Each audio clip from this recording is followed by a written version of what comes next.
Hello everyone, my self Ramvilas Singh and I am lecturer mechanical engineering. आज हम देखेंगे subject ME 304 CNC and automation subject के अंदर जो आपकी यूनिट है रोबोटिक्स। उसके अंदर हम टॉपिक देखने वाले हैं क्लासिफिकेशन ऑफ रोबोट। रोबोट को हम जो है किस तरह से क्लासीफाई कर सकते हैं, किस किस बेस पर हम जो है रोबोट को क्लासीफाई यहाँ पर कर सकते हैं, हम यहाँ पर आगे देखने वाले हैं।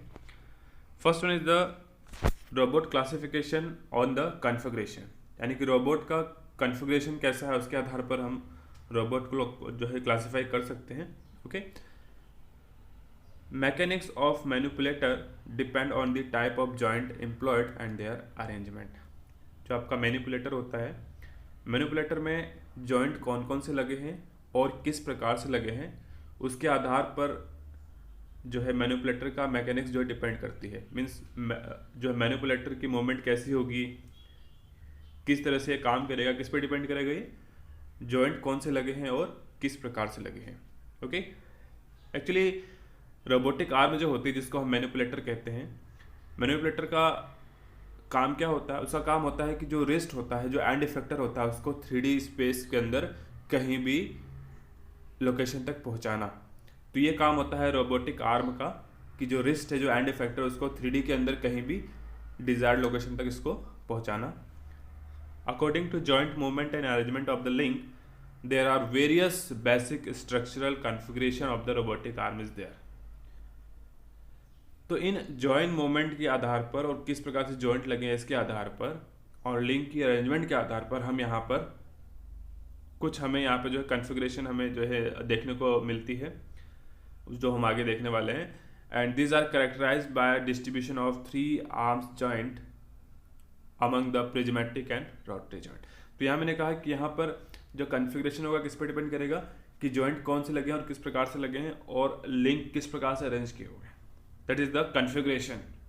ओके, तो यहाँ जो जॉइंट है आपके वो प्रिज्मेटिक हैं या रोटरी हैं, तो इसके आधार पर जो है हम जो है देखने वाले हैं।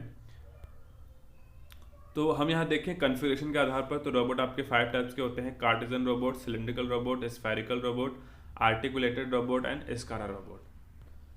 So first one is this cylindrical robot, जिसमें तीनों ही जॉइंट क्या होते हैं? प्रिज्मेटिक होते हैं, लीनियर जॉइंट होते हैं। जैसे कि यहाँ पर पहला जॉइंट है वो भी लीनियर है, दूसरा भी लीनियर है और तीसरा भी आपके पास लीनियर, और ये आपके पास जो एंड इफेक्टर आपको यहाँ पे दिख रहा है, this is the end effector. Okay, तो ये आपके पास एग्जाम्पल है सिलिंड्रिकल कार्टेसियन रोबोट का। Next is the cylindrical robot. ये आपके पास जो सिलिंड्रिकल रोबोट है, इसके अंदर पहला जॉइंट क्या होता है? लीनियर होता है, प्रिज्मेटिक होता है, दूसरा रोटरी होता है और तीसरा आपके पास अगेन प्रिज्मेटिक होता है, लीनियर होता है। ये आपके पास एंड इफेक्टर है। Okay, third one is the spherical robot. In this robot यहाँ पर आपको जॉइंट दिख रहे हैं, आपको पहला जॉइंट रोटरी है, दूसरा भी रोटरी और तीसरा क्या है? Prismatic joint. Okay, now the fourth one robot is the articulated robot. ये जो रोबोट है वो ह्यूमन बींग के जो हाथ होते हैं, जो हाथ की कलाइयाँ होती है उसके समान होता है, हाथ के समान होता है। उसको आप जो किसी भी डायरेक्शन में जो इसको आप रोटेट कर सकते हैं, यानी कि जो इसका वर्क स्पेस होता है काफ़ी जो है सिमिलर होता है ह्यूमन जो है हैंड के वर्क स्पेस के समान होता है यहाँ पर। तो यहाँ जो यहाँ पे आपको जो 3 जॉइंट आपको देखने को मिलेंगे, पहला जॉइंट है आपके पास रोटरी है, दूसरा भी रोटरी और आपके पास तीसरा भी आपको रोटरी यहाँ पर देखने को मिलता है। और थर्ड वन इज आपके पास क्या है? स्कारा रोबोट है। SCARA robot is mainly used for assembly operation in the industry. जहाँ भी इंडस्ट्री के अंदर असेंबली ऑपरेशन करना है तो वहाँ पर आपको स्कारा रोबोट जो है आसानी से आपको देखने को मिल जाएगा। इस स्कारा रोबोट में अगर हम जॉइंट की बात करें तो पहला जॉइंट आपके पास रोटरी है, यहाँ पर अगेन यहाँ पर भी रोटरी है। ओके, लेकिन यहाँ पर क्या होता है? यहाँ पर लीनियर होता है, means R for rotary and P for prismatic. Means यहाँ पर RRP कॉन्फ़िगरेशन होता है, यहाँ पर prismatic that means PPP configuration होता है, यहाँ पर होता है आपके पास PPR कॉन्फ़िगरेशन होता है, double P and 1 single R rotary. यहाँ पर ट्रिपल R होता है, RRR कॉन्फ़िगरेशन होता है और यहाँ पर भी RRP कॉन्फ़िगरेशन हमको यहाँ पर देखने को मिलता है। तो डिटेल में हम देखेंगे नेक्स्ट वीडियो के अंदर। हम यहाँ पर केवल जो है ब्रीफली इंट्रोडक्शन ले रहे हैं क्लासिफिकेशन के बारे में। सेकंड जो क्लासिफिकेशन है वो बेस्ड होता है पावर यूनिट पे, कि जो एक्चुएटर लगे हुए हैं आपके मैनिपुलेटर के अंदर, तो इन एक्चुएटर्स को पावर किस मीडियम से मिल रही है। ओके, तो यहाँ पर हाइड्रोलिक एक्चुएटर हमको देखने को मिलते हैं जिसमें फ्लूइड की सहायता से हम जो है पावर जो है देते हैं एक्चुएटर्स को। ओके, फ्लूइड के माध्यम से जो एक्चुएटर मूवमेंट करते हैं। दूसरा है pneumatic. Pneumatic that means compressed air जहाँ यूज किया जाता है उसको हम न्यूमेटिक कहते हैं। तो इन एक्चुएटर्स के अंदर जो है कंप्रेस्ड एयर की सहायता से एक्चुएटर को मूव कराया जाता है। नेक्स्ट द इलेक्ट्रिक, यहाँ पर जो इलेक्ट्रिक मोटर का हम उपयोग करते हैं और एक्चुएटर को मूव यहाँ पर कराते हैं। तो ये था classification based on power unit, hydraulic, pneumatic and electric. Next is the robot classification based on mobility level, कि मोबिलिटी लेवल क्या है उसके आधार पर अगर हम बात करें तो यहाँ पर पहला जो क्लासिफिकेशन होता है वो होता है रोबोट विथ फिक्स्ड बेस, यानी कि वह रोबोट जिनका बेस जो है वो फिक्स्ड होता है। ओके, और दूसरा इसका टाइप है रोबोट विथ मूविंग बेस। वह रोबोट जिनका बेस फिक्स नहीं होता वो क्या करते हैं, रोबोट चलने वाले रोबोट होते हैं, मूव करने वाले रोबोट होते हैं। ओके सॉरी, तो यहाँ पर रोबोट विथ फिक्स्ड बेस को हम जो है जनरली मैनिपुलेटर भी कहते हैं, क्योंकि वो एक ही स्थान पर खड़े रह करके काम करते हैं। इसको अगर हम और क्लासिफाई करें तो serial manipulator and parallel manipulator. Serial manipulator means जिसमें सारे लिंक क्या लगे होते हैं, जो है सीरीज में लगे होते हैं, first link, second link, third link, fourth link. तो इस प्रकार से सारे लिंक क्या है, सीरीज में लगे हुए हैं, वन बाय वन। ओके, तो यहाँ पर आप जो है 4 जॉइंट आप देख पा रहे हैं, first joint, second joint, third joint, fourth joint and this is and effector. Okay, इसी प्रकार से पैरेलल मैनिपुलेटर में यहाँ पर आपको जो है 2 प्लेटफॉर्म दिख रहा है, first one and second one. इन दोनों प्लेटफॉर्म के बीच में जो लिंक लगे हुए हैं आपके पास, 2 लिंक यहाँ पर, ओके, 2 लिंक यहाँ पर, एक यहाँ पर और एक नीचे, एक ऊपर एक नीचे और एक ऊपर एक नीचे। इस प्रकार जो 6 लिंक लगे हुए हैं वो क्या लगे हुए हैं, पैरेलल लगे हुए हैं। तो ये आपके पास हो गया एग्जाम्पल, पैरेलल मैनिपुलेटर का एग्जाम्पल हो गया।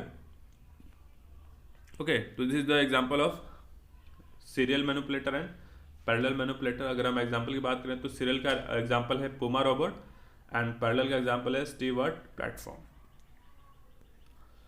रोबोट विथ मूविंग बेस, तो यहाँ पर जो रोबोट विथ मूविंग बेस होते हैं, जो चलने वाले रोबोट होते हैं, वो 3 प्रकार के हम यहाँ पर देख सकते हैं।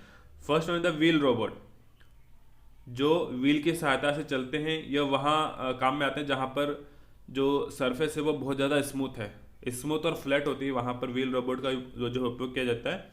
और जहाँ पर सरफेस आपकी स्मूथ नहीं है और काफ़ी जो स्टेयर्ड पाथ है ना, उबड़ खाबड़ पाथ है, वहाँ पर हम जो है मल्टी लेग्ड रोबोट का यूज करते हैं इस प्रकार से, जिसके काफ़ी सारे जो है लेग बने होते हैं। और जहाँ पर इंटरमीडिएट पोजीशन होती है, यानी कि स्मूथ पाथ भी नहीं है और इतना ज़्यादा जो है उबड़ खाबड़ रास्ता भी नहीं है या फिर स्टेयर्ड पाथ नहीं है, अगर उसका इंटरमीडिएट पाथ है तो वहाँ पर हम जो ट्रैक्ड रोबोट का उपयोग करते हैं। मीन्स रोबोट के अंदर ही जो रोबोट के पहियों के ऊपर क्या बने होता है, ट्रैक बने होते हैं।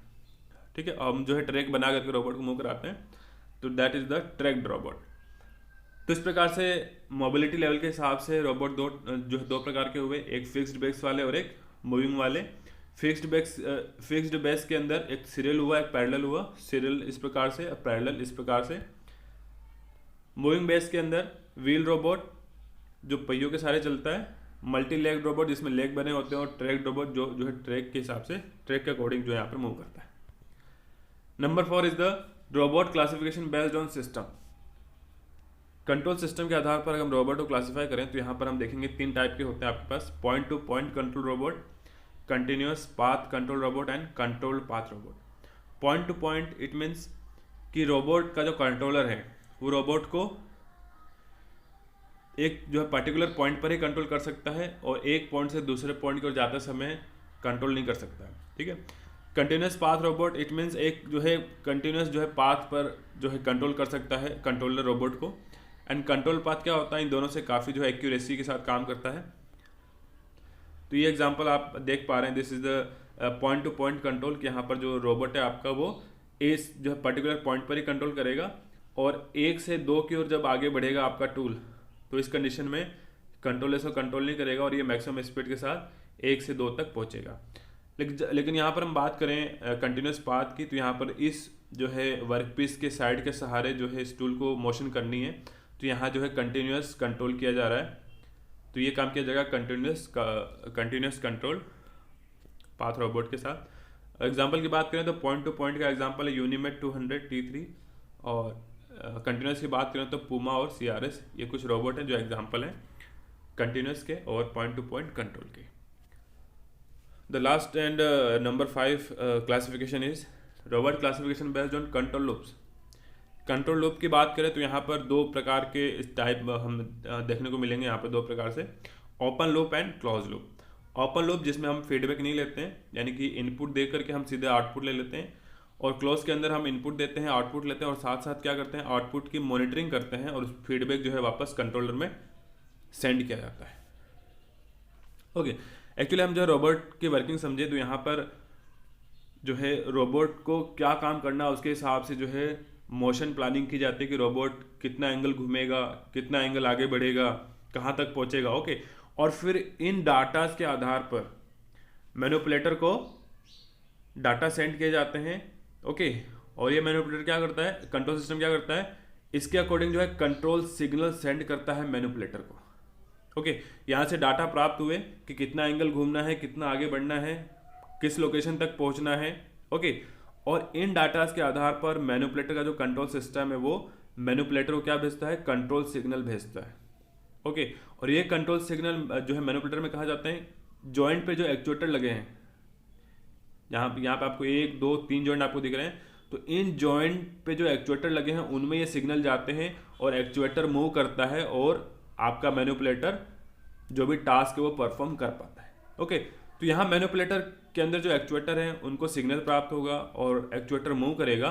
तो एक्चुएटर कितना मूव हुआ है, मैनिपुलेटर आपका कितना मूव हुआ है, लिंक कितना मूव हुआ है, कितनी वेलोसिटी से हुआ है, उसकी जो है मॉनिटरिंग की जाती है किसके द्वारा, सेंसर के द्वारा। ओके, तो यहाँ पर सेंसर के द्वारा क्या करेंगे, हम डाटा की मॉनिटरिंग करेंगे और वापस फीडबैक देंगे किसको, कंट्रोल सिस्टम को, अगर क्लोज लूप कंट्रोल सिस्टम है तो। ओके, तो इस प्रकार से हम जो यहाँ पर फीडबैक लेते हैं क्लोज लूप के अंदर, और फीडबैक हम कैसे लेते हैं, सेंसर के द्वारा। ओके, जो भी एक्सटर्नल डाटा है उसको हम जो है सेंस करते हैं, सेंसर द्वारा सेंस किया जाता है और वापस फीडबैक किया जाता है कंट्रोल सिस्टम में। देन कंट्रोल सिस्टम क्या करता है, इनपुट रेफरेंस डाटा को और फीडबैक डाटा को कंपेयर करता है और अब जो है वापस उसको मॉडिफाई करके और वापस जो है सिग्नल सेंड करता है मैनिपुलेटर को, मैनिपुलेटर में एक्चुएटर को। ओके, तो मॉडिफाई द आउटपुट, अगर आपको डिजायर्ड आउटपुट नहीं मिला है तो क्या होगा, जो है मॉडिफाई सिग्नल भेजेंगे और हमें डिजायर्ड आउटपुट अब प्राप्त हो जाएगा। तो ये था classification open loop. Okay, this is the close loop. Detail video हम आगे देखेंगे आगे आने वाले वीडियोस में। अभी के लिए थैंक यू।